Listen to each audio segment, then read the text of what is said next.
ಬಹು ಅಂಶದ ಕಾರ್ಯವನ್ನು ಸ್ತ್ರೀಯು ಸಮರ್ಥವಾಗಿ ಅಚ್ಚುಕಟ್ಟಾಗಿ ಶ್ರದ್ಧಾಪೂರ್ವಕವಾಗಿ ನಿಭಾಯಿಸುವುದರೊಂದಿಗೆ ಆಕೆಯು ದೇವತೆ, ತಾಯಿ, ಸಹೋದರಿ, ಮಗಳು ಹಾಗೂ ಇನ್ನೂ ಹೆಚ್ಚಿನವುಗಳಾಗಿದ್ದಾಳೆ. ಆಕೆಯು ಸಮಾಜದ ಇಡೀ ಕುಟುಂಬದ ಬೆನ್ನೆಲುಬು, ಆಧಾರ ಸ್ತಂಭವೆನಿಸಿ ಪ್ರಕೃತಿ ಹಾಗೂ ಶಕ್ತಿಯ ಪ್ರತೀಕವಾಗಿದ್ದಾಳೆ. ಆದಿಮಾಯೆ ಸೃಷ್ಟಿಯಲ್ಲಿ ಪ್ರಥಮ ಸ್ತ್ರೀಯಾಗಿ ಇಡೀ ವ್ಯವಸ್ಥೆಯ ಆದಿಯಾಗಿ ಬಳಿಕ ಹಲವಾರು ರೂಪದ ಮೂಲಕ ಸೃಷ್ಟಿಯಲ್ಲಿ ದುಷ್ಟರ ಸಂಹಾರ ಮತ್ತು ಶಿಷ್ಟ ರಕ್ಷಣಾ ಕಾರ್ಯದಲ್ಲಿ ತೊಡಗುತ್ತಾಳೆ. ಅಂತೆಯೇ ಒಂದು ಅವತಾರವಾಗಿ ಮಹಿಷಮರ್ದಿನಿಯಾಗಿ ನಿಮ್ಮ ಮುಂದೆ ಬರುತ್ತಿದ್ದಾಳೆ.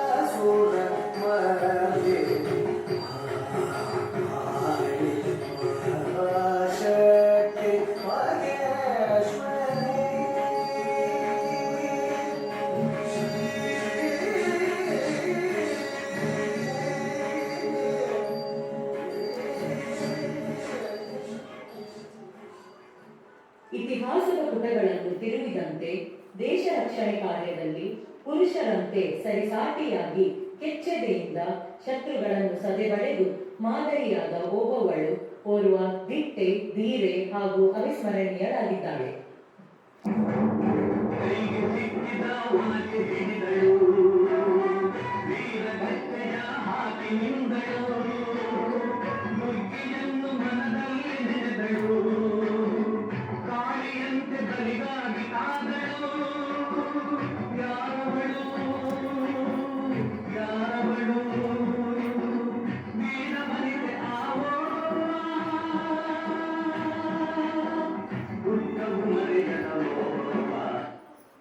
ನಂತರದ ಆಂಗ್ಲರ ಕಾಲದ ಆಡಳಿತದಲ್ಲಿ ದಬ್ಬಾಳಿಕೆಯನ್ನು ಸಹಿಸದ ಝಾನ್ಸಿಯ ಲಕ್ಷ್ಮೀಬಾಯಿ ಕತ್ತಿ ಗುರಾಣಿ ಹಿಡಿದು ಎಂದಿಗೂ ಝಾನ್ಸಿಯನ್ನು ನೀಡಲಾರೆ ಎಂದು ಹುಡುಗಿ ಹೋರಾಡಿದ ವೀರ ಮಹಿಳೆ ಸದಾ ಸ್ಮರಣೆಯಲ್ಲಿರುತ್ತಾಳೆ.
ಕವಯಿತ್ರಿಯಾಗಿ ಭಾರತದ ನೈಟಿಂಗೇಲ್ ಎಂಬ ಬಿರುದಾಂಕಿತ ಸರೋಜಿನಿ ದೇವಿ ನಾಯ್ಡು ಭಾರತದ ಬಹುಮುಖ ರತ್ನ, ಭಾರತೀಯರನ್ನು ಒಗ್ಗೂಡಿಸುವಲ್ಲಿ ಪ್ರಮುಖ ಪಾತ್ರ ವಹಿಸಿದ ಧೀರೆ.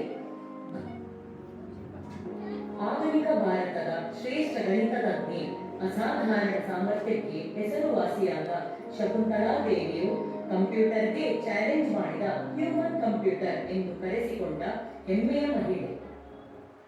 ಕ್ರೀಡಾ ಕ್ಷೇತ್ರದ ಟ್ರ್ಯಾಕ್ ಮತ್ತು ಫೀಲ್ಡ್ನಲ್ಲಿ ವೇಗ ಹಾಗೂ ಪರಾಕ್ರಮಕ್ಕೆ ಸ್ಫೂರ್ತಿದಾಯಕವಾದ ಕ್ರೀಡಾಪಟು ಪಿ.ಟಿ. ಉಷಾ ತನ್ನ ಸಮರ್ಪಣೆ, ಪರಿಶ್ರಮ ಹಾಗೂ ಹಲವಾರು ಸಾಧನೆಗಳ ಮೂಲಕ ಇತರರನ್ನು ಪ್ರೇರೇಪಿಸಿದ್ದಾರೆ.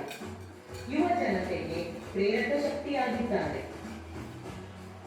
ಬಾಹ್ಯಾಕಾಶಯಾನ ಮಾಡಿದ ಪ್ರಥಮ ಮಹಿಳಾ ಸಾಹಸಿ ಕಲ್ಪನಾ ಚಾವ್ಲಾ ವಿಜ್ಞಾನ, ತಂತ್ರಜ್ಞಾನ, ಎಂಜಿನಿಯರಿಂಗ್ ಹಾಗೂ ಗಣಿತ ಕ್ಷೇತ್ರಗಳಲ್ಲಿ ಯುವಜನತೆ ಆಕರ್ಷಿತರಾಗುವಂತೆ ಮಾಡಿ ಸ್ಮರಣೀಯ ಎನಿಸಿದ ಈಕೆಗೆ ಒಂದು ಸೆಲ್ಯೂಟ್. ಪರಿಸರದ ರಕ್ಷಣೆ, ಮುಂದಿನ ಜನಾಂಗದ ಉಳಿಕೆಗಾಗಿ ಸ್ವಚ್ಛ ಗಾಳಿ, ಮಳೆ ಹಾಗೂ ಭೂಮಿಯ ಸಂರಕ್ಷಣೆಗೆ ಮರದ ಪಾತ್ರವನ್ನು ಅರಿತು ಸಾವಿರಗಟ್ಟಲೆ ಮರಗಳನ್ನು ನೆಟ್ಟು ಉಳಿದವರಿಗೂ ಮಾದರಿಯಾದ ಅತ್ಯಂತ ಮುಗ್ಧ ಮಹಿಳೆ ಸಾಲುಮರದ ತಿಮ್ಮಕ್ಕ ಪ್ರಪಂಚಕ್ಕೆ ಮಾದರಿಯಾಗಿದ್ದಾರೆ. ಭಾರತದ ಮೊದಲ ಮಹಿಳಾ ಯುದ್ಧ ಏವಿಯೇಟರ್ಗಳಲ್ಲಿ ಒಬ್ಬರಾದ ಗುಂಜನ್ ಸಕ್ಸೇನಾ ಓರ್ವ ಟ್ರಯಲ್ ಬ್ಲೇಜರ್. ಕಾರ್ಗಿಲ್ ಯುದ್ಧದ ಸಮಯದಲ್ಲಿ ಧೈರ್ಯದಿಂದ ತನ್ನ ದೇಶಕ್ಕಾಗಿ ಸೇವೆ ಸಲ್ಲಿಸಿದ್ದಾರೆ. ಇದರಿಂದಾಗಿ ಇಂದು ಭಾರತೀಯ ಸೇನೆಯಲ್ಲಿ ಮಹಿಳೆಯರು ಹೆಚ್ಚು ಆಸಕ್ತರಾಗಿದ್ದಾರೆ. ಇಂದು ಲಕ್ಷಾಂತರ ಜನರು ಇನ್ಫೋಸಿಸ್ ಕಂಪನಿಯ ಐಟಿ ಉದ್ಯೋಗದಲ್ಲಿ ತೊಡಗಿಸಿಕೊಂಡು ತಮ್ಮ ಜೀವನವನ್ನು ಹಸನಾಗಿಸಿಕೊಳ್ಳಲು ಕಾರಣರಾದ ಶ್ರೀ ನಾರಾಯಣ ಮೂರ್ತಿಯವರ ಹೆಗಲಿಗೆ ಹೆಗಲಾಗಿ ತೊಡಗಿಸಿಕೊಂಡ ಅತ್ಯಂತ ಸರಳ ಜೀವನ ನಡೆಸುತ್ತಿರುವ ಲೇಖಕಿ, ಸಮಾಜ ಸೇವಕಿ ಶ್ರೀಮತಿ ಸುಧಾ ನಾರಾಯಣ ಮೂರ್ತಿ ನಿಮಗಿದು ನಮ್ಮೆಲ್ಲರ ಆದರಪೂರ್ವಕ ಸ್ವಾಗತ, ಸುಸ್ವಾಗತ. ಪ್ರಸ್ತುತ ಭಾರತ ಸಮಾನತೆಯನ್ನು ಉತ್ತೇಜಿಸುವ ಮೂಲಕ ಮಹತ್ವದ ಪ್ರಭಾವ ಬೀರಿದ್ದು ಮಹಿಳೆಯರ ಆರ್ಸಿಬಿ ತಂಡದ ಗೆಲುವು. ಮಹಿಳಾ ಸಬಲೀಕರಣ ಮತ್ತು ಕ್ರೀಡೆ ಹಾಗೂ ಸಮಾಜದಲ್ಲಿ ಪಾಲ್ಗೊಳ್ಳುವಿಕೆ ಹಾಗೂ ವೈವಿಧ್ಯತೆಯ ಸಂಸ್ಕೃತಿಯನ್ನು ಪ್ರೋತ್ಸಾಹಿಸುವ ಮೂಲಕ ಅವರನ್ನು ಮಾದರಿಯನ್ನಾಗಿ ಮಾಡುತ್ತದೆ. ಅಂತಿಮವಾಗಿ ಯಾವುದೇ ಮಹಿಳೆ ಸ್ವತಃ ತಾಯಿ ದುರ್ಗೆಗಿಂತ ಕಡಿಮೆಯೂ ಅಲ್ಲ. ಆಕೆಗೆ ಅಧಿಕಾರ ನೀಡಿದರೆ ಗೃಹಿಣಿಯಾಗಿ, ವೈದ್ಯೆಯಾಗಿ, ಸನ್ಮಾರ್ಗದಲ್ಲಿ ನಡೆಸುವ ಗುರುವಾಗಿ, ತಾಯಿಯಾಗಿ, ಪೋಷಕಿಯಾಗಿ, ಶುಶ್ರೂಷಕಿಯಾಗಿ ಕರ್ತವ್ಯ ನಿರ್ವಹಿಸುವ ಸಾಮರ್ಥ್ಯ, ಶಕ್ತಿಯೂ ಈಕೆಗಿದೆ. ಆಕೆಯ ಆಂತರಿಕ ಶಕ್ತಿ ಬಲವಾದ ಇಚ್ಛಾಶಕ್ತಿಯಾಗಿ ರೂಪುಗೊಳ್ಳುತ್ತದೆ. ಆದ್ದರಿಂದ ಮಹಿಳೆಯರು ಮತ್ತು ಅವರು ಸಾಧಿಸುವ ನಂಬಲಾಗದ ಉಪಾಯಗಳನ್ನು ಆಚರಿಸೋಣ, ನಾರಿ ಶಕ್ತಿಯನ್ನು ಗೌರವಿಸೋಣ.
ದೊಡ್ಡದಾದ ಚಪ್ಪಾಳೆ. ಕಾರ್ಯಕ್ರಮದ ಕೊನೆಯ ಹಂತ ಬಂದಿದ್ದೇವೆ. ಆಯ್ತು, ಮುಗೀತು. ಯಾರಿಗೆಲ್ಲ ಕುಣಿಲಿಕ್ಕೆ